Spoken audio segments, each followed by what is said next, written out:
हज़रत अब्दुल-शेख अल-बाकी अल-हम्बली रहमतुल्लाह अलैह से रिवायत है। आप फरमाते हैं कि एक दुरूद शरीफ ऐसा है कि जिसका सवाब बेहिसाब है, बेइंतहा है। इतना सवाब है कि जिसका शुमार नहीं किया जा सकता। आपसे अर्ज़ की गई कि हज़रत कितना सवाब है, तो आपने फरमाया कि एक मरतबा दुरूद पढ़ने का सवाब 14,000 दुरूद पढ़ने के बराबर है। यानी आप एक मरतबा दुरूद शरीफ पढ़ेंगे तो उसका सवाब आपको 14,000 दुरूद पाक पढ़ने से बराबर होगा।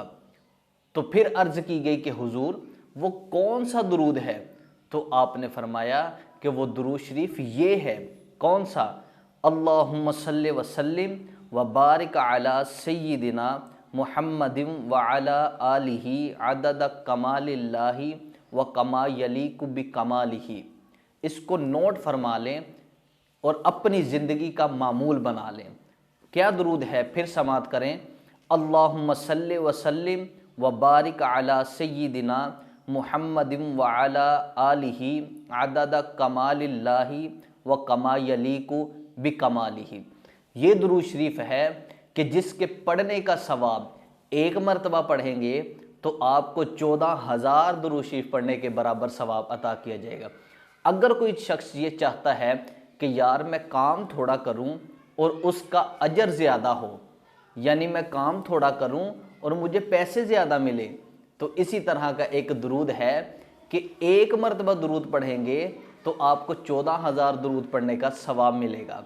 वो ये दुरूद शरीफ है। अपनी ज़िंदगी का मामूल बना लें, एक मरतबा एक दिन में लाजमी ये दुरूद शरीफ पढ़ा लें। हज़रत सैयद अहमद अंसारी रहमतुल्लाह अलैह फरमाते हैं कि ये दुरूद शरीफ वो दुरूद है जो मुकम्मल दुरूद है, और ये दुरूद वज़ाइफ में से है। यानी अहले तरीक़त के जो लोग हैं वो जब पढ़कर वली बनते हैं तो उनके वज़ाइफ में ये भी दुरूद शामिल है। तो ये दुरूद अपनी ज़िंदगी का मामूल बना ले। और वो वज़ाइफ जो वली पढ़ते हैं उनमें से एक दुरूद ये है, और वो हर नमाज के बाद पढ़ते हैं। यानी इस दुरूद का इतना सवाब, इतना अजर है कि ये दुरूद पढ़कर लोग अल्लाह के वली बनते हैं। तो अपनी ज़िंदगी का मामूल बना लें, एक मरतबा दिन में ज़रूर पढ़ें।